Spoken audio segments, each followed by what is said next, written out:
Mm. Creo que tu libro hace un gran trabajo al analizar los orígenes del movimiento de extrema derecha en Ucrania, y sin duda, ese es uno de los temas principales en la actualidad.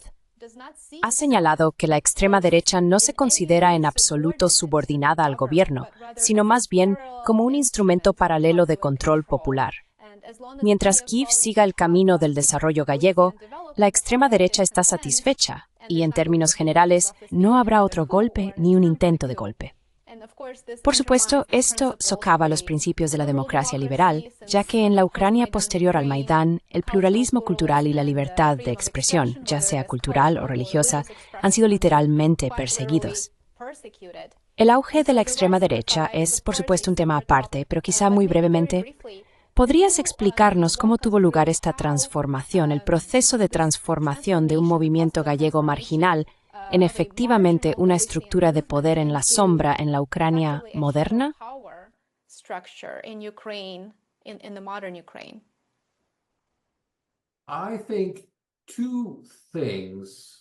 Creo que dos factores contribuyeron a este auge, que fue lento pero impresionante en su control progresivo sobre las instituciones gubernamentales. Uno es la financiación procedente de fuentes ucranianas occidentales, o mejor dicho, debería decir, de fuentes de emigrantes, es decir, emigrantes ucranianos.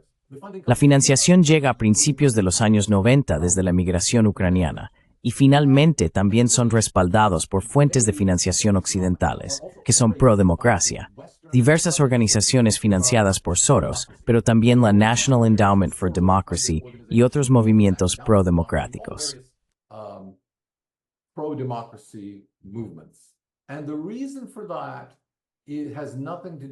Y la razón de eso no tiene nada que ver con esas organizaciones en sí mismas, con las organizaciones nacionalistas ucranianas occidentales, debería decir.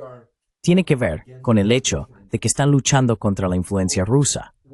Así que, mientras luchan principalmente contra la influencia cultural rusa, esto también significa que intentan suprimir el impacto en la política ucraniana de otros ucranianos que son predominantemente rusoparlantes o que tienen afinidad con Rusia. Esa identidad en sí misma hace que a los ojos de estas organizaciones occidentales sean considerados, entre comillas, prorrusos. Así que Yanukovych, que no es prorruso, acaba siendo señalado y etiquetado como prorruso.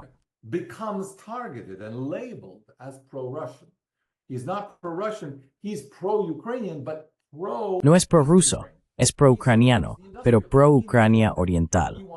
Apoya a los industriales del este de Ucrania. Quiere que los territorios del este de Ucrania, que son los mayores contribuyentes al PIB y tienen la mayor población, sean también los más influyentes en el parlamento ucraniano. Los nacionalistas de Ucrania occidental utilizan esto como argumento para obtener apoyo político y financiero de Occidente, simplemente etiquetando cualquier cosa al este del río Dnieper como prorrusa o como un ejemplo de influencia rusa. Y por supuesto, no es nada de eso. Es simplemente la realidad histórica del este de Ucrania tal y como ha existido, diría yo, desde tiempos inmemoriales.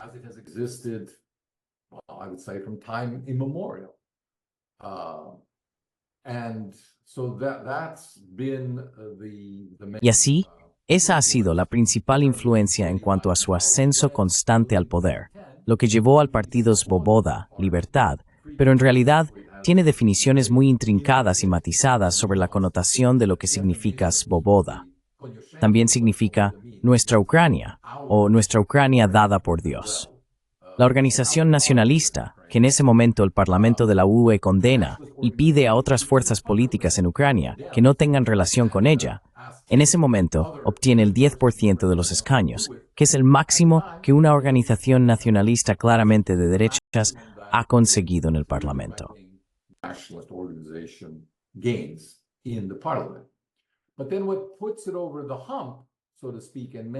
Pero lo que realmente marca la diferencia, por así decirlo, y sitúa de verdad a la extrema derecha en el centro de la política ucraniana, es por supuesto el Maidán y el conflicto, las muertes en el Maidán. Porque el partido Svoboda, el sector derecho y una serie de organizaciones más pequeñas, que están coordinadas por la élite política en el oeste de Ucrania, la élite política de derechas, Todos estos partidos, desde el principio, desde finales de 2013, ya entendían o preveían que esto iba a convertirse en un conflicto militar.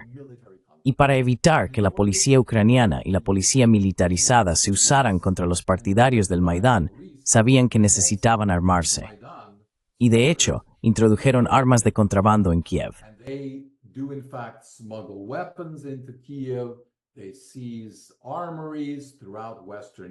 Se apoderan de arsenales en toda Ucrania occidental y comienzan a establecer una resistencia militar que demuestra su eficacia en enero y febrero.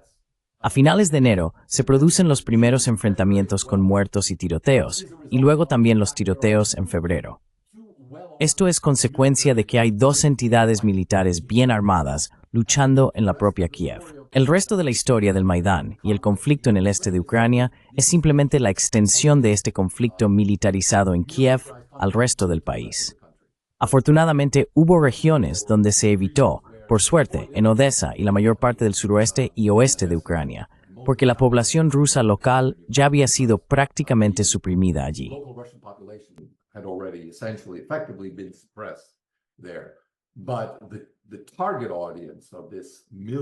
Pero el público objetivo de esta campaña militarizada estaba claramente en el este. Por eso no solo se ven conflictos militares en Donetsk y Lugansk, sino también en Kharkov y en otras regiones, aunque en menor medida. En mi libro hablo de por qué solo 3 regiones cayeron, o digamos, se separaron de Ucrania y buscaron unirse a Rusia. Esas son Lugansk, Donetsk y la República Autónoma de Crimea. Mucho de esto tiene que ver con la composición local, la relación de los políticos locales con los oligarcas locales, y hasta qué punto los oligarcas estaban dispuestos a financiar milicias locales, y si realmente existía un impulso popular detrás de esas milicias, como ocurrió en Lugansk y Donetsk, y obviamente también en Crimea.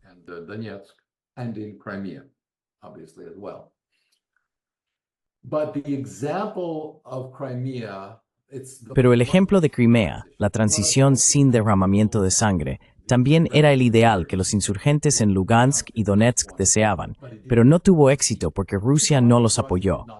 No los apoyaron en ese momento. Querían una reintegración pacífica.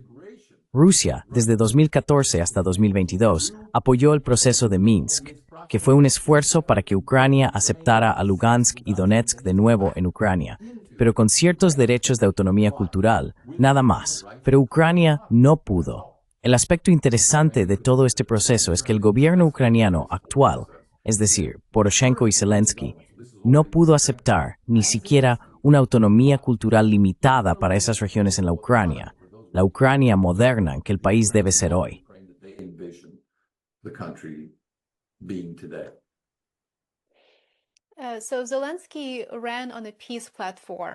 Así que Zelensky se presentó con una plataforma de paz y es rusohablante. Creció en Kryvyi Rog, que es una ciudad rusohablante y un gran centro industrial. Si miras las entrevistas que concedía en aquel entonces, hablaba de poner fin a la guerra en el Donbass, de la reunificación y de la importancia de permitir que los ucranianos rusohablantes pudieran hablar ruso. Por supuesto, eso cambió por completo, y ahora escuchamos que su retórica es completamente diferente. Es muy rusófoba, pero también va dirigida a los propios ucranianos, millones de ciudadanos ucranianos que, igual que él, crecieron hablando ruso. Así que eso para mí significa que el movimiento de extrema derecha, esa ideología de Galicia, realmente se transformó y tuvo un gran impacto en la política ucraniana. ¿Qué tan poderoso es el movimiento de extrema derecha en la Ucrania de Zelensky hoy en día?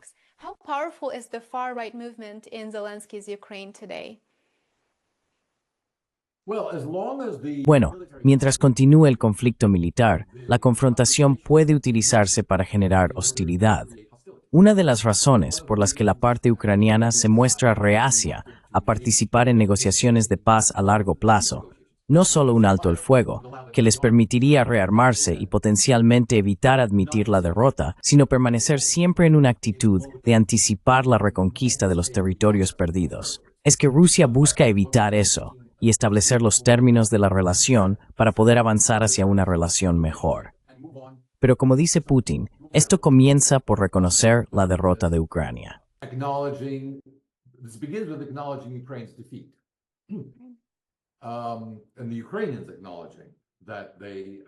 Y los ucranianos reconocen que han perdido el conflicto militar y necesitan buscar la paz. Así que la pregunta, tal como la entiendo, que planteas es, ¿por qué está siguiendo esta política? Bueno, en este momento se ha metido en un rincón muy difícil. Su única legitimidad dentro de Ucrania proviene de los nacionalistas radicales que apoyan una guerra total, si es necesario, hasta el último ucraniano. Eso ha sido declarado conscientemente por varios líderes nacionalistas ucranianos, específicamente porque cualquier otra Ucrania no valdría la pena vivir en ella. Así que, si todos los ucranianos tienen que morir para ser mártires de la causa de una Ucrania diferente, totalmente ucraniana, entonces que así sea.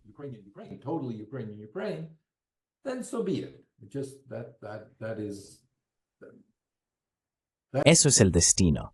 Pero no existe un partido por la paz en el que Zelensky pueda apoyarse, porque no ha permitido que tal partido tenga voz en la política ucraniana desde antes del inicio de la guerra. El ataque a los medios de comunicación, los medios populares en el este de Ucrania, y por lo tanto, numéricamente los más populares de Ucrania, comenzó a principios de 2021, con las sanciones internas que él mismo impuso, o digamos que el Consejo de Seguridad Nacional y Defensa recomendó y luego él firmó, contra Viktor Medvedchuk, un destacado oligarca ucraniano, político y ex jefe de gabinete del presidente ucraniano Kuchma, y contra otros medios políticos ucranianos.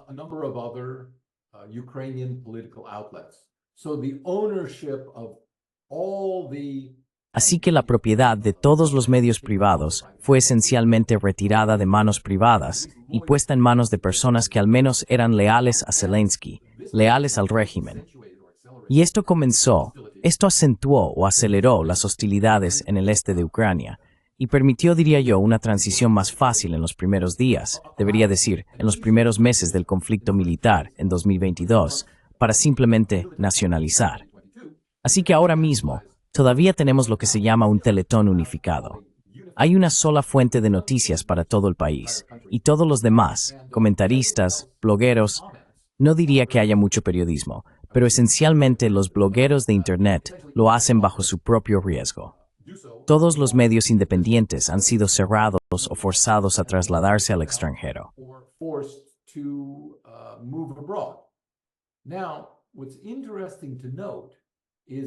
Ahora, lo interesante a destacar es que estos sitios siguen siendo de los más populares en Ucrania. Tienen el mayor número de seguidores y personas que son muy respetadas, ciertamente no prorrusas, sino analistas independientes. Y aquí mencionaría algunos nombres como Sergei Datsyuk, Andrei Yermolayev, Alexei Arestovich, que fue asesor del presidente Zelensky, Andrei Baumeister y Kostya Bondarenko, entre otros. Todos ellos están entre los analistas políticos más escuchados. Y lo que me gusta de ellos es que no solo hablan de los acontecimientos actuales. Estas personas en particular intentan situar estos hechos en un contexto más profundo de la historia y la conciencia ucranianas, lo que los hace especialmente interesantes para mí.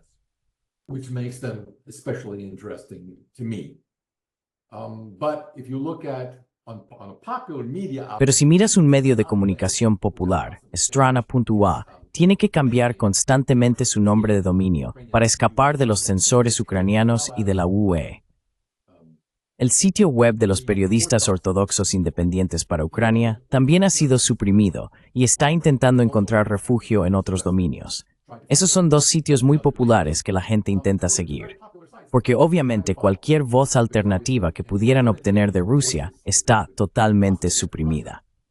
Pero con la ayuda de nuestros colegas occidentales, muchos de los comentarios de estas personas también son eliminados ocasionalmente de Internet durante un tiempo.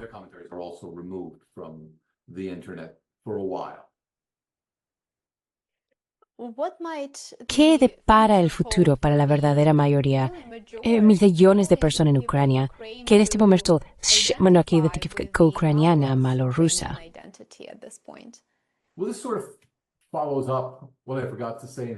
Bueno, esto es una especie de continuación de lo que olvidé decir al responder a tu pregunta anterior.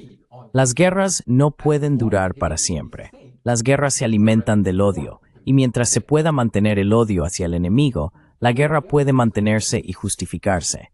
Por la razón que sea, cuando llega la paz, cuando se alcanza un acuerdo de paz, se vuelve imposible sostener ese odio. Y como resultado, todo lo que antes no era posible, vuelve de golpe, vuelve a la conciencia de la gente, vuelve a las familias de la gente. Recuerda, 1 de cada 5 ucranianos tiene familiares cercanos en Rusia.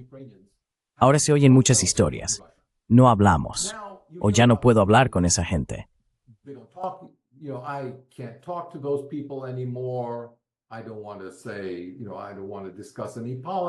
No quiero decir, ya sabes, no quiero discutir de política. Hemos tomado caminos separados. Bien, eso es comprensible en un contexto de guerra. Pero después de 1 año, 2, 3, 5, ¿qué haces cuando tu hijo pequeño pregunta, ¿qué pasó con ya sabes el tío en Tambov o donde sea?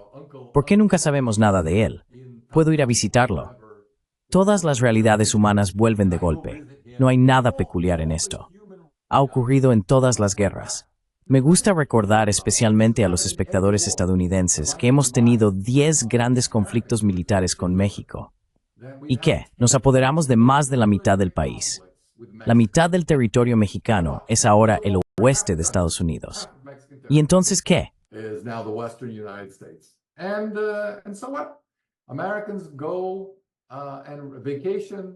Los estadounidenses van de vacaciones, tienen residencias, les gusta pasar tiempo en Baja California y hacen todo tipo de cosas.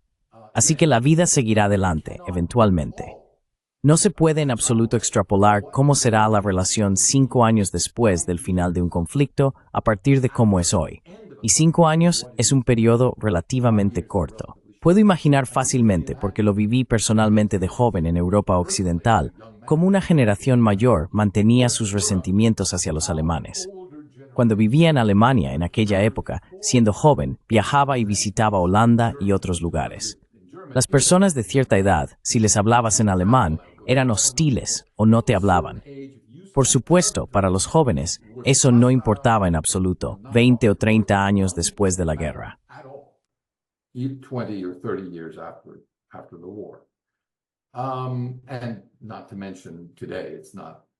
Y sin mencionar que hoy en día apenas es un tema reconocible. Así que no anticipo que ocurra nada realmente diferente o inusual en esa futura relación entre Rusia y Ucrania. Lo que suceda dependerá de cuán rápido se restablezca la normalidad, unas relaciones de buena vecindad. Y creo que Rusia intentará hacer todo lo posible por restaurar esas relaciones, porque le interesa hacerlo y tener una relación lo más cercana e íntima posible con Ucrania. Medios ucranianos occidentales prohibieron otros que han sufrido inspiradas en este conflicto, probablemente las naturalmente presentes espíritus revolucionarios.